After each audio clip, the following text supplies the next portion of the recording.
Hoy quiero hablar de un tema que no es diferente para todos, sino es igual para todos nosotros. Antes de entrar en el tema, me gustaría orar. Cierra tus ojos. Señor, te doy gracias en esta mañana. Gracias, Espíritu Santo, por estar en este lugar. Gracias por tu presencia, gracias por tu bendición, gracias por tu amor incondicional e inagotable, Señor. Te pido ahora que te muevas de una manera sobrenatural en los corazones de mis hermanos y que esta palabra caiga como una unción fresca sobre sus vidas, Señor, que ellos puedan ver las cosas de diferente manera, que ellos puedan salir transformados, renovados, revestidos de tu poder, Señor. Que ellos puedan comenzar a ver las cosas como tú las ves. Gracias, Señor, porque tú en tu palabra nos enseñas, nos exhortas, nos educas y nos guías, Señor, de la mejor manera. En el nombre de Jesús. Amén. Bueno, el tema de hoy es: estoy triste y decepcionado. Estoy triste y decepcionado, por eso lloro. En este momento no estoy triste, ¿verdad? Pero mucha parte de mi vida sí he estado triste y decepcionada. Incluso cuando llegué a los pies de Cristo, circunstancias de mi vida me hacían estar triste y decepcionada y me hacían llorar. Y eso no tiene nada que ver con mi fe, con mi gozo, con mi esperanza, porque estos a través del tiempo pues van creciendo, van madurando, se van fortaleciendo. Sí, con los años. Los cristianos no consideramos, ¿verdad?, que el mal y el sufrimiento tienen la última palabra. Sabemos que el día en que nuestro Señor Jesucristo regrese, pues será un amanecer nuevo, ¿verdad?, y definitivo para todos aquellos que hemos puesto la confianza, hemos depositado nuestra confianza en su vida, en su muerte y su resurrección. Pero en el ínter de nuestra vida, estamos tristes, porque ocurren cosas que no esperábamos que ocurrieran. Entonces es ahí cuando llega la decepción y la tristeza y las lágrimas, ¿verdad? Entonces, ¿será bíblico llorar cuando sabemos que tenemos una esperanza? Y si es bíblico, ¿de dónde surge la tristeza y qué propósito tiene en nuestra vida? No sé cuál sea el motivo de tu tristeza, ¿verdad? Yo en muchos momentos de mi vida he estado triste. Creo que la mayor parte de mi vida he estado triste, ¿sí? Y aunque tengo una esperanza en Cristo Jesús, mi humanidad, pues a veces se entristece y a veces llora, ¿sí? Todos hemos pasado por muchos momentos dolorosos y tristes, ¿verdad? Pero ¿podrá algún día restaurarse nuestra alma? La Biblia dice que sí. La Biblia dice que sí, porque aunque yo leo muchas historias en la Biblia de frustración, de dolor y de tristeza, también leo en la Biblia muchas victorias y muchas restauraciones, así que sí puede restaurarse nuestra alma. Sé que no soy la única persona sé que otras personas también están pasando en esos momentos cosas difíciles, ¿verdad? Ahorita mismo puede ser que estén pasando por cosas difíciles, pero ¿por qué lloramos? ¿Qué debemos de sentir al llorar? ¿Cuál es el propósito que tiene esa tristeza o lamento? Digo, ¿habrá algún propósito bueno en ello? ¿Se valdrá llorar? Sí, ¿no? Aún sabiendo que tenemos una esperanza. Voy a intentar responder estas preguntas porque hice un esquema y lo dividí en 5 partes. La primera parte es ¿por qué lloramos? Génesis 3:24. La segunda parte ¿es bíblico estar triste y llorar? Juan 11, del 17 al 37. Tercera parte, ¿cuál es el propósito del lamento o la tristeza? 2 Corintios 7:10. Cuarta parte, ¿de dónde surge la tristeza diaria? Eclesiastés 1:14. Y quinta parte, ¿cómo tratar con la tristeza y este dolor? En Hebreos 11. Vamos a la primera parte. ¿por qué lloramos? Génesis 3:24. Y dice así, en el nombre del Padre, del Hijo y del Espíritu Santo, dice: echó pues fuera al hombre y puso al oriente del huerto del Edén querubines y una espada encendida que se revolvía por todos lados para guardar el camino del árbol de la vida. Aquí leemos que echó fuera al hombre, o sea, expulsó al hombre del jardín del Edén, que era nuestro hogar original, ¿sí?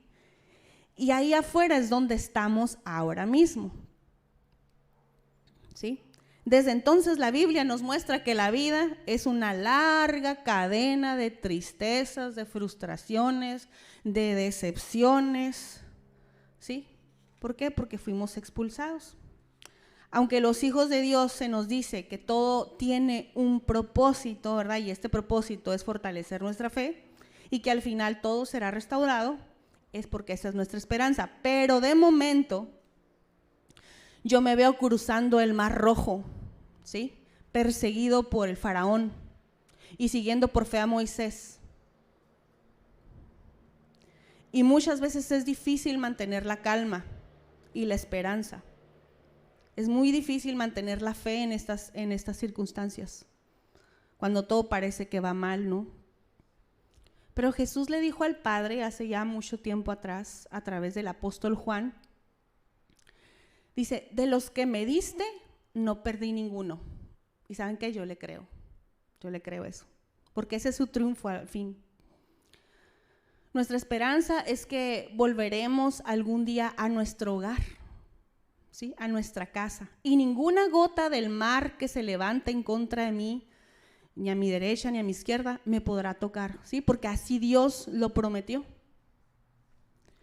Cuando somos niños, no nos imaginamos que la tristeza y la frustración y la decepción nos pueden derribar, ¿verdad que no?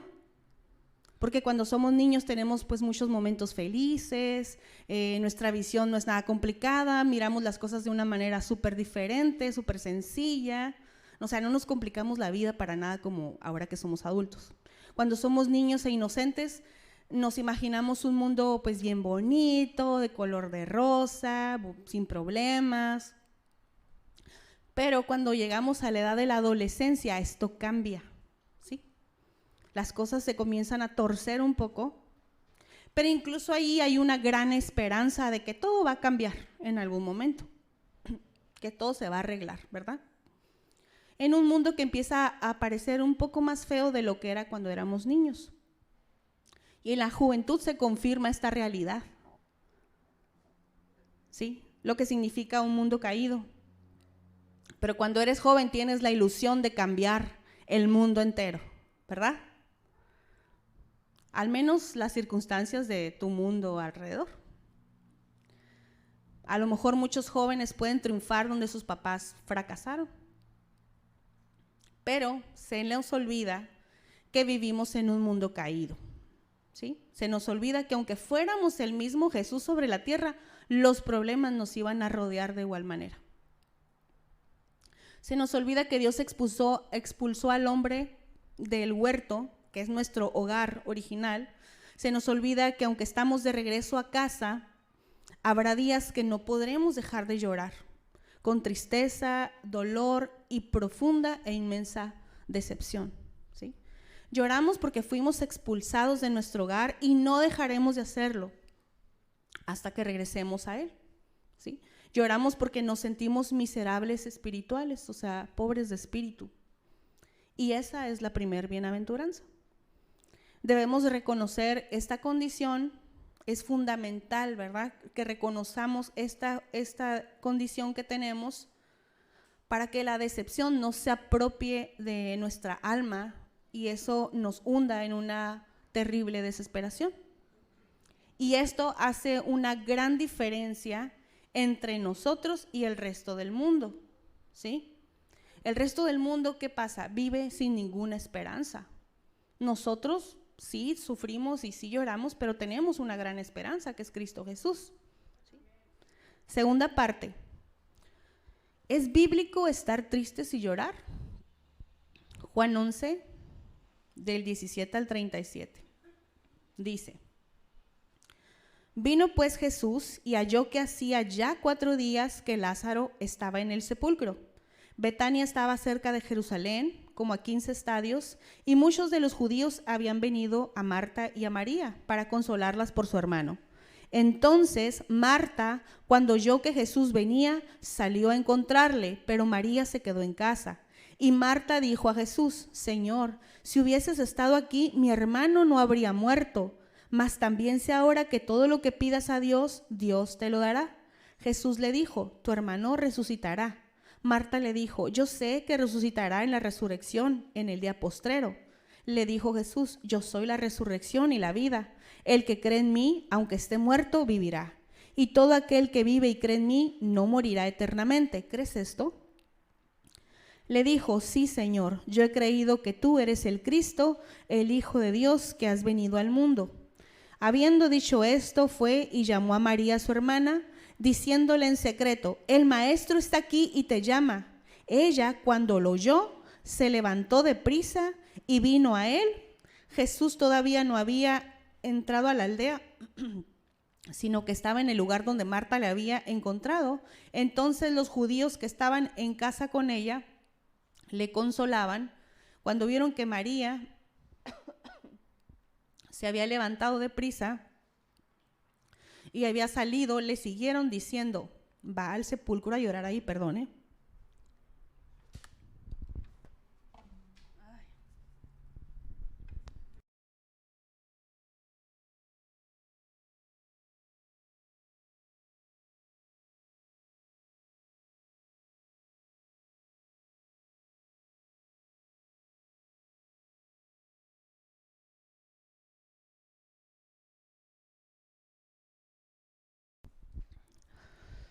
María se había levantado de prisa y había salido, le siguieron diciendo: va al sepulcro a llorar ahí. María, cuando llegó donde estaba Jesús, al verle, se postró a sus pies, diciéndole: Señor, si hubieses estado aquí, no habría muerto mi hermano. Entonces, al verla llorando y a los judíos que la acompañaban también llorando, se estremeció en espíritu y se conmovió. Y dijo: ¿dónde le pusiste? Le dijeron: Señor, ven y ve. Jesús lloró.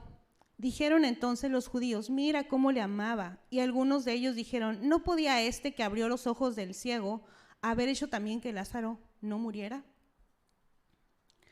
Entonces, ¿se vale llorar y estar tristes siendo cristianos? Bueno, en estos versos nos dice que sí, ¿verdad? Que nuestro Señor Jesús lloró. En Juan 11:35 dice: Jesús lloró. Pero un Salvador que llora. Es sorprendente ver a Jesús llorar por la muerte de Lázaro, sabiendo que después lo iba a resucitar. ¿Sí? ¿Cómo puede ser que el Salvador del mundo, que tiene el poder sobre la vida, llore por la muerte? Bueno, porque el lamento de Jesús es muy diferente al lamento de este mundo. ¿Sí? Incluso es muy diferente al lamento de muchos de nosotros.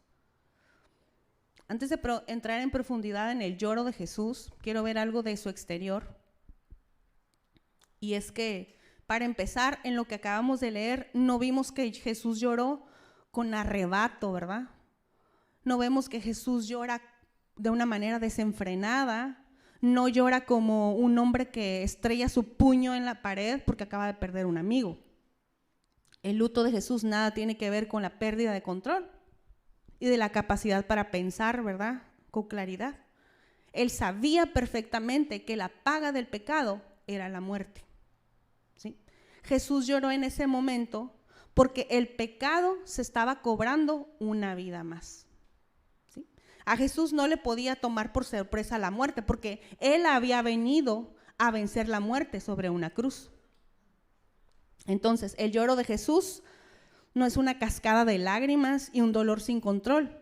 Es cierto que las lágrimas de Jesús estaban llenas de duelo y de tristeza, pero especialmente estaban cargadas de una ira justa y santa, ¿verdad?, contra el pecado y sus consecuencias, que en este caso es la muerte.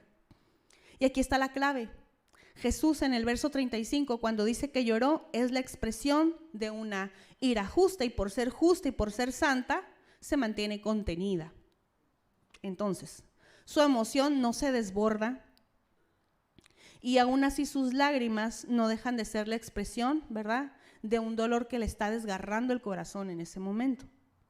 Jesús llora porque la muerte no había sido diseñada por Dios para los seres humanos. Jesús lloró por la tiranía del pecado, ¿verdad?, que provoca la muerte y es algo muy feo y está fuera del plan de Dios. Es la muerte y aquel que está detrás de la muerte, ¿verdad? Es por eso que Jesús está tan airado y por eso llora. Pero Jesús controla ese dolor, ¿sí? Le pone límites para que no lo derrote. Llora sí, pero de una manera controlada. El lamento de Jesús es contra la muerte y su padre, que es Satanás. Y esto nos enseña que el verdadero propósito de sus lágrimas es que odiemos el pecado. Y aquel que tiene el poder de la muerte, que es el diablo, ¿verdad? Sin embargo, aunque Satanás tiene el poder de la muerte, no tiene el poder sobre la muerte, ¿verdad? Porque Cristo venció en una cruz. Un cristiano que conoce a Dios y lo que dice su palabra no llora como llora el mundo, con una emoción descontrolada y con desesperanza. Llora, pero llora con esperanza. No sé si les ha tocado ir a algunos funerales donde no son cristianos y la verdad te desgarra el corazón estar viendo a las personas llorando con tal desesperanza que no sabes cómo consolarlos, que gritan y a veces hasta se tiran al ataúd y se quieren morir en ese instante. Así llora el mundo. Nosotros sí lloramos, pero lloramos con esperanza. Nos duele, sí, nos duelen las cosas igual, pero nos duelen con esperanza. Tenemos una esperanza, ¿verdad?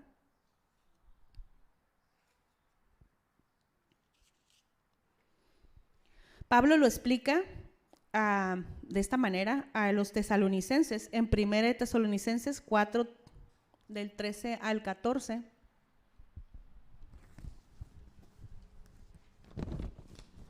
Dice: y ahora, amados hermanos, queremos que sepan lo que sucederá con los creyentes que han muerto, para que no se entristezcan como los que no tienen esperanza. Pues ya que creemos que Jesús murió y resucitó, también creemos que cuando Jesús vuelva, Dios traerá junto con él a los creyentes que han muerto. Pablo no les está diciendo que no se tienen que entristecer. Les está diciendo, ustedes no se tienen que entristecer como lo hace el mundo, ¿sí? Que no tienen a Jesús en su corazón como esperanza.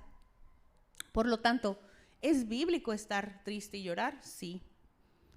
Aunque vemos que tanto Jesús como Pablo le pone límites, ¿sí?, para hacerlo como conviene y que sea provechoso para nosotros. El verdadero lamento que está en nosotros no debe ser por consecuencia del pecado, porque ¿quién no llora por las consecuencias del pecado? ¿Quién no llora por las consecuencias de un divorcio? ¿Quién no llora por las consecuencias de las drogas en la familia? ¿Verdad? Lo que causa las drogas en la familia. ¿Quién no llora cuando pierde algo? ¿Quién no llora? ¿Qué madre no llora cuando ve a sus hijos que se marchan de su casa después de muchos años estar abusando de ellos emocionalmente, ¿verdad? ¿Quién no llora por una infidelidad? Por esas cosas todo el mundo llora. Pero por lo que quiere Dios que lloremos es por nuestra miseria espiritual. Que lloremos por el pecado y no por las consecuencias del pecado. Lo que Dios quiere es que nos airemos contra aquel que nos engañó para salir del huerto, que era nuestro hogar. Mateo 5:4. Dice en la Nueva Traducción Viviente, dice: Dios bendice a los que lloran porque serán consolados. Y en la Reina Valera dice: bienaventurados los que lloran porque ellos recibirán consolación. Nosotros tenemos una confianza sobrenatural, ¿verdad?, en las promesas de Dios que están en su palabra. Y cuando estamos tristes y lloramos y nos lamentamos, es de una manera muy diferente a los demás, ¿sí? Podemos llorar, sí, Podemos estar tristes, sí, pero de una manera correcta, sin dejar que eso me envuelva hasta el punto de llegar a una enfermedad emocional, ¿verdad? Como una depresión severa que se apropie de mi vida, de mi cuerpo, de mi alma y de mi espíritu, ¿sí? Porque si es así, nos sentiremos eternamente decepcionados y le echaremos la culpa a los demás por cómo estamos, por nuestras circunstancias. El lamento y el llorar por nuestra miseria espiritual sí tienen un propósito bíblico en nuestra vida y es muy diferente a todas aquellas personas que llorando pretenden ser el centro de atención, ¿verdad? Causar lástima y causar pena. Entonces, la tercera parte. ¿Cuál es el propósito del lamento? Lamento es igual a tristeza. ¿Cuál es el propósito de la tristeza o del lamento? 2 Corintios 7:10. Dice, porque la tristeza que es según Dios produce arrepentimiento para salvación, de que no hay que arrepentirse, pero la tristeza del mundo produce muerte. En la primera parte ya vimos que estamos tristes porque fuimos expulsados de nuestro hogar original, que fue el jardín del Edén, ¿verdad? A partir de ahí empezó todo el sufrimiento y toda la frustración del ser humano, ¿verdad? Toda la enfermedad y toda la muerte a causa del pecado y nuestra miseria espiritual, y de hecho dije que esa es la primera bienaventuranza. En segundo lugar vimos que no solamente se puede llorar, sino que se debe llorar, ¿verdad? Por ello, de la forma correcta, por nuestra miseria espiritual, para ser consolados, y eso es la segunda bienaventuranza. En tercer lugar, el propósito del lamento, lo que leímos ahorita en 2 Corintios, el propósito del lamento produce arrepentimiento, ¿sí? Así que ya conocemos el primer propósito, que cuando lloramos, como debemos hacerlo y podemos hacerlo, seremos consolados y eso trae arrepentimiento a nuestra vida. Por lo tanto, trae un cambio, ¿verdad? A nuestra vida, a nuestra forma de vivir y de ver las cosas. La verdad es que todos lloramos, ¿sí o no? Todos lloramos, pero no todos serán consolados, ¿sí? Porque no todos lloran por los motivos correctos. Y aquí está una frase que encontré que dice que el dolor es un regalo de Dios para su pueblo. Yo sé que asusta esto, ¿no? Y quizás nunca hemos visto el dolor como un regalo, sino como una maldición. Pero el dolor muestra lo que realmente hay en nuestro corazón. ¿Sí? Cuando pasamos por dolor, nos acercamos más a Dios. Si nuestra vida todo estuviera bien, si estuviera todo bien en nuestra familia, con nuestros hijos, no hubiera enfermedad, todo estuviera bien en nuestro trabajo, tuviera las finanzas que espero, entonces no íbamos a necesitar a Dios. Si no hubiera problemas, si no hubiera dificultades, pues nadie se iba a acercar a Dios voluntariamente. Necesita haber dolor en nuestra vida para acercarnos a Dios. Y eso nos conduce al gozo de su salvación, ¿verdad? Por eso digo que el dolor es un regalo de Dios. El propósito del dolor es que nos muestra lo que hay en nuestro corazón y nos conduce a Dios de una manera segura. Así podremos ser consolados. Llorar así, como les decía antes, es todo lo contrario a las personas que lloran buscando ser el centro de atención, ¿verdad? Y dar pena y causar lástima, o sea, las víctimas, ¿sí? ¿Sí? Poner la mirada arriba y darle vuelta a la situación que estamos viviendo, que nos hace llorar, es el propósito que Dios permite al permitir dolor en nuestra vida. Pablo les dice a los corintios que solo hay dos tipos de tristezas, ¿verdad? Aquí Pablo nos vuelve a confirmar lo que hemos visto hasta ahora, que solo hay dos formas de estar tristes. La que hace todo el mundo buscando la autocompasión, que no te permite ver lo que hay en tu corazón y por lo tanto te lleva a la muerte. Y el otro tipo de tristeza que dice Pablo es la según Dios. Es una tristeza que produce arrepentimiento al ver la naturaleza caída de nuestro corazón. ¿Sí? Y eso te llevará a la vida eterna con Cristo Jesús. Ya vimos por qué lloramos, ya vimos que es bueno llorar por los motivos correctos y que la tristeza produce en nosotros un arrepentimiento que nos lleva al gozo de su salvación, ¿verdad? Pero ¿por qué seguimos llorando si sabemos que ya estamos regresando a casa? Parte 4. ¿De dónde surge la tristeza y el lamento día a día? Eclesiastés 1:14. Miré todas las obras que se hacen debajo del sol, y he aquí todo ello es vanidad y aflicción de espíritu. Y la Nueva Traducción Viviente dice: observé todo lo que ocurría bajo el sol, y a decir verdad, nada tiene sentido, es como perseguir el viento. La tristeza que nos hace llorar surge de la decepción. Y este mundo está lleno de decepciones. Nos topamos con la triste realidad todos los días, ¿verdad? Que no es nada fácil vivir esta vida. Fuimos expulsados del jardín, pero fuimos diseñados para vivir en él. Por eso deseamos regresar allá, ¿verdad? Para vivir mejores días. Pero nos frustramos porque intentamos que eso pase aquí en la tierra y eso nunca va a pasar, ¿sí? Que nadie se engañe. Todos soñamos con una vida mejor. ¿Quién no sueña con una vida mejor? Amén. Una vida libre de espinos y de cardos, ¿sí? Que nos encontramos en las relaciones con los demás. ¿Quién no quiere una vida libre del sudor de nuestra frente, verdad? Cada vez que trabajamos y ese trabajo que realizamos no nos da lo que nosotros esperamos. Por eso nosotros los seres humanos vivimos una vida llena de lamento y de dolor, ¿verdad? Porque para todo queremos tener buenas expectativas y que casi nunca se cumplen. Y eso nos lleva al llanto y a la frustración. Vivimos en un desierto, pero soñamos con estar en un jardín, ¿verdad? Y la decepción es aquello que sentimos cuando el desierto que trabajamos para que produzca fruto, no produce fruto, sino produce espinos y cardos. En este mundo luchamos con dos variables: la realidad contra la expectativa. A ver si me entienden un poquito las mujeres. Cuando ven una blusa en línea y ustedes dicen: ¡ay, qué bonita blusa! La voy a comprar. Y la compran y les llega a su casa. La expectativa es una, ¿verdad?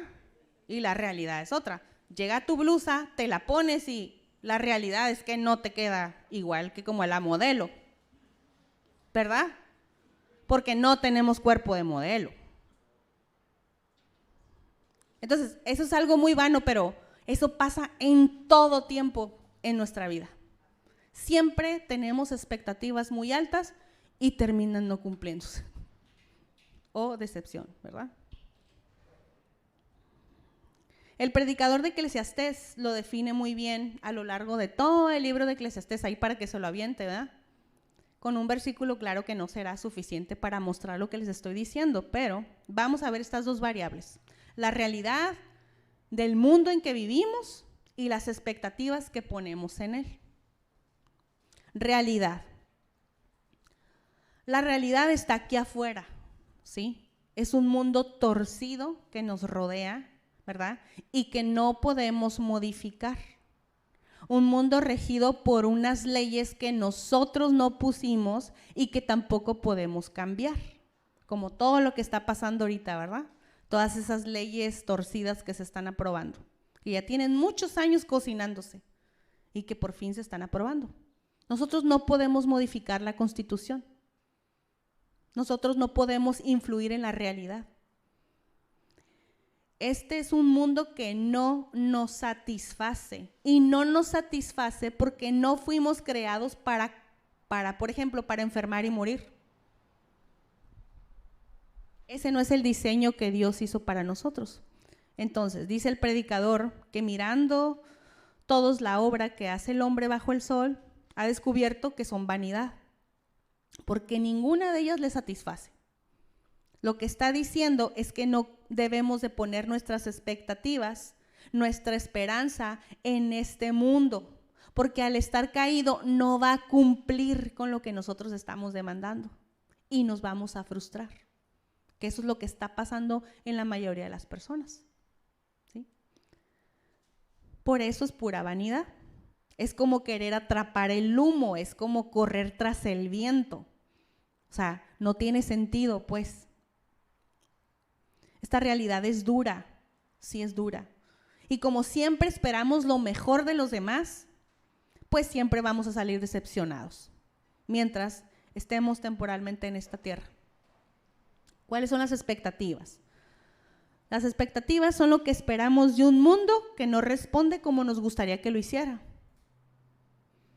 Y aquí sí podemos influir. No podemos influir en la realidad, pero sí podemos influir en nuestras expectativas. Porque las expectativas son una respuesta ante la realidad. Es decir, donde pongamos nuestra esperanza, seremos más o menos decepcionados. ¿Sí? Por eso el predicador de Eclesiastés, en su enseñanza final, vamos a poner ahí, Eclesiastés 12, del 13 al 14, dice, aquí culmina el relato. Mi conclusión final es la siguiente: teme a Dios y obedece sus mandatos, porque ese es el deber que tenemos todos.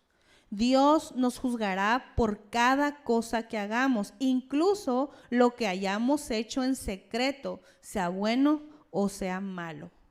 Lo que está diciendo es, no te afanes, porque Dios tiene el control de todo, ¿sí? Simplemente ríndete a Él. ¿Podemos y debemos trabajar? Sí. ¿Podemos adquirir más conocimiento? Sí. ¿Podemos tener una familia y disfrutar y divertirnos? Sí, sí. Pero no podemos poner nuestras esperanzas en ello, porque al final saldremos decepcionados, ¿sí? De una u otra forma nos van a fallar, según el modelo por el cual fuimos formados nosotros, que fue la perfección, ¿sí? Así que mientras estemos en un mundo, en este mundo hay que aprender a disfrutar las cosas buenas y las malas, porque todas ellas son un regalo de Dios. Amén. Y hay otra cosa, las expectativas que tenemos son la mejor prueba de que algún día estuvimos en el Edén. Por eso siempre esperamos lo mejor de todo. Todos tenemos en nuestro corazón muchas expectativas mucho mejores que las que al final se cumplen, como los decía lo de la blusa, ¿no? ¿A poco no? Y es que en nuestro corazón está tatuada con tinta indeleble esa huella de que en algún momento estuvimos en ese jardín perfecto, que era nuestro hogar. Entonces, en mi caso, mis expectativas eran tan altas, ¿verdad?, que yo esperaba siempre lo mejor de las personas, y estas al final terminaban defraudándome. Yo esperaba lo mejor de mi familia y esta al final terminaba decepcionándome. Yo esperaba lo mejor de una amiga y esta terminaba al final traicionándome. Muchas veces me he sentido traicionada, ¿verdad? Y decepcionada por las personas que me rodean. No es hasta que vengo a los pies de Cristo que entiendo que todo tenía un gran propósito eterno. Porque sí lo hay, sí lo hay. Si no lo entendemos así, tendremos mucho lamento y mucha tristeza en nuestra vida y mucha pena y quizá mucha amargura en nuestro corazón y también en contra de otras personas. Debemos también entender que fuimos creados para estar en un jardín, siendo perfectos, sin enfermedad, sin muerte, ¿sí?, con una conexión directa a Dios. Y que mientras vivamos esta vida siempre estaremos incompletos, siempre nos va a faltar algo. Quinta parte. ¿Cómo puedo tratar con esta tristeza y con este dolor que traigo en el corazón y que no se va incluso teniendo las cosas que quiero tener? No lo puedo leer todo, está muy largo, pero les invito que en su casa lean el libro de Hebreos 11, todo el capítulo. Ahí hay una clave para esta parte. Las expectativas incumplidas, incluso las expectativas cumplidas, no nos dan satisfacción que nuestro corazón anhela. Yo buscaba muchas cosas que al final no llegaron a mi vida y eso frustró mi vida. Y cosas que deseaba que al final tuve que no me llenaron. Ya cuando las tuve ya no me hicieron felices, pues. Sin embargo, como vas creciendo en el Señor y vas madurando un poquito, pues también me ocurrieron cosas, ¿sí?, que yo jamás pensé que me ocurrirían, cosas malas, y eso me trajo agradecimiento y gozo. ¿Cómo puede ser? ¿Cómo puede ser esto? Vamos a ver varias enseñanzas para ir terminando. La primera enseñanza. Este mundo caído no solo es injusto conmigo, lo es con todos. ¿Sí? Las cosas malas no solo me pasan a mí, le pasan a todos. Y parece obvio, pero muchas personas no saben esto y dicen, ay, a mí nomás me pasa esto, ay, a mí, no es cierto, a todos nos pasan. ¿A poco no? Sí. Mi esposo dice que nomás los perros van y se hacen del baño en nuestra casa y no es cierto. En todas las banquetas los perros se hacen del baño, ¿sí? O sea, es muy raro pensar que nomás a ti te va a pasar lo malo. A todas las personas nos pasan cosas malas. Si aceptamos esta realidad tal y como es, las decepciones no serán tan dolorosas, ¿sí? Serán fáciles de llevar. Conozco gente que está frustrada permanentemente porque sus expectativas nunca se cumplieron. Eso no solo les provoca más dolor del necesario, sino resentimiento a todos los demás, a todo el mundo. Porque piensan que a ellos la vida no los trata como a los demás, cuando esto no es verdad. La vida trata a todos por igual. La vida nos frustra a todos, ¿sí? Esa es la primera enseñanza y esto nos enseñará a poner las cosas en perspectiva correcta. Segunda enseñanza, las expectativas no cumplidas nos ayudan a ver a ver el mundo como Dios quiere que lo veamos.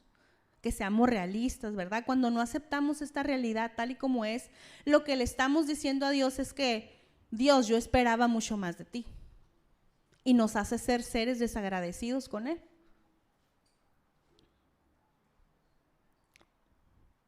Porque ya Dios nos ha anunciado que vivimos en un mundo caído. Lo que está pidiendo Dios de nosotros es que tengamos paciencia, que sigamos caminando en fe, ¿verdad?, hacia su monte santo para regresar a casa.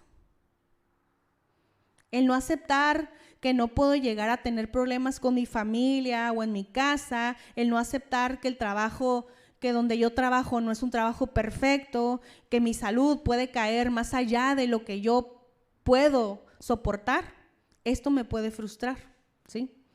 Esto me convierte en un ser desagradecido con Dios cuando no está escrito en ningún lugar que Él me va a dar aquello que yo creo que me merezco. Lo que sí está escrito es que en el mundo tendremos aflicciones, ¿verdad? Muchas aflicciones. Pero no se preocupen porque Cristo ha vencido al mundo. Amén. El mundo está caído, pero Dios está conmigo. Y yo puedo estar confiado que me llevará de vuelta a casa.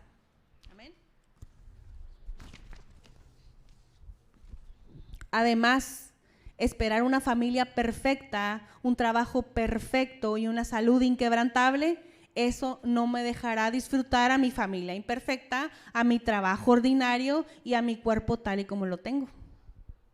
¿Sí? Y debemos de tener cuidado porque si seguimos pensando así, pues las cosas se pueden poner mucho peor para nosotros. ¿Sí? Así que estar insatisfechos puede ser algo malo, pero también puede ser algo bueno. Tercera enseñanza, estar insatisfechos con la realidad, si lo hacemos como Dios quiere, desde su perspectiva, no es malo, todo lo contrario, nos ayuda a disfrutar de la vida. Acabamos de ver que este mundo está afectado por la caída, ¿verdad? Pero al mismo tiempo Dios nos dice, ese no es mi diseño original para ti. Jesús lloró al ver que la paga del pecado se cobraba la muerte de Lázaro. Este dolor y esta decepción de Jesús es el dolor y es la decepción de Dios mismo, ¿sí? El dolor que produce darse cuenta que este mundo está roto. Esa es la base del lamento de Jesús. Por ejemplo, si me duele saber que el diablo está deseando separar mi matrimonio, ese dolor y esa insatisfacción me ayudará a no caer en sus garras. ¿Sí? Así que vemos que si hay una insatisfacción buena, ¿verdad? Otro ejemplo es que si me duele saber que el diablo puede perjudicar mis relaciones con las otras personas, ese dolor y esa insatisfacción me ayudarán a cuidar más mis relaciones. Saber que mi cuerpo que fue diseñado originalmente para no enfermar y no morir, pero ahora debido al pecado se enferma y termina muriendo, ese dolor y esa insatisfacción por la paga del pecado que también sintió Jesús, me ayudará a disfrutar más de la salud que tengo en este momento y ser más agradecida con el Señor. Entonces, ya para terminar, la voluntad de Dios por ahora es que vea la realidad como es para que no me frustre y no me decepcione todo el tiempo, ¿sí? Por esperar eso que quizá nunca llegue. La vida es imperfecta y llena de dificultades, y esas dificultades en el Señor, pues a mí solo me llevan a anhelar más su regreso, la verdad. Mientras tanto yo seré agradecida, ¿verdad? Nada más porque sé que tiene preparado un mejor lugar para mí. Amén.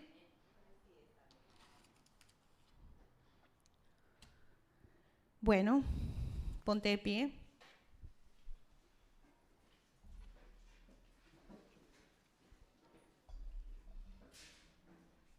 Y si ya sabiendo esto, te puedes poner tú de que, con razón, siempre espero lo mejor del mundo y me da una cachetada en la cara siempre, ¿no? La verdad es que así va a ser siempre. Mientras no regresemos a casa, todo va a estar mal, todo va a estar torcido, todo va a estar así como las calles de Ensenada, así, peor, cada vez peor. Entonces no debemos de poner nuestra confianza en el mundo, por eso debemos de poner nuestra confianza en aquel que venció el mundo. Amén, nuestro Señor Jesucristo. El Señor me decía en la mañana que en la clase también lo estábamos viendo, que lo que el Señor quiere a final de cuentas no es que no pequemos, no es que no caigamos, no es que no lloremos o nos decepcionemos, sino que nos acerquemos confiadamente reconociendo lo que hay en nuestro corazón en arrepentimiento. Y eso nos hará tener lazos fuertes con Él, un vínculo inquebrantable, ¿sí? De que vamos a pecar, todos vamos a pecar. Mientras vivamos aquí, todos vamos a pecar. Pero la diferencia la hacemos cuando llegamos con Él con un corazón arrepentido y contrito, ¿sí? Entonces, ¿por qué no cierras tus ojos y hablas ahí con tu Padre y reconoces? O si has estado bien frustrado y decepcionado de la vida, pues también pídele perdón porque no entendías que era un mundo caído y que así iba a ser la vida siempre. ¿Vamos a tener momentos felices? Sí. ¿Vamos a tener que disfrutar momentos? Claro que sí. Es parte de las bendiciones de Dios. Pero la mayor parte del tiempo vamos a estar, pues, luchando con problemas y es la vida que nos tocó vivir. Amén. Señor, en esta mañana nos ponemos delante de ti, de tu presencia, de tu espíritu, para que tú con tu sangre preciosa, con tu amor inagotable que nos llena, que ese amor sea el que nos limpie, nos transforme, cambie nuestra manera de pensar, cambie nuestra manera de ver las cosas, cambie ese lamento por gozo. Te pedimos que bendigas a cada una de las personas que están en este lugar, Señor, y que han venido con preguntas sin respuestas, que seas tú hablándoles, que seas tú llenándolos de su amor, de tu poder. Revístenos, Señor, en esta hora. Te pedimos perdón porque te fallamos todos los días. Todos los días somos tan desagradecidos, Señor. pero tú nos amas con un amor infinito. Gracias, Señor.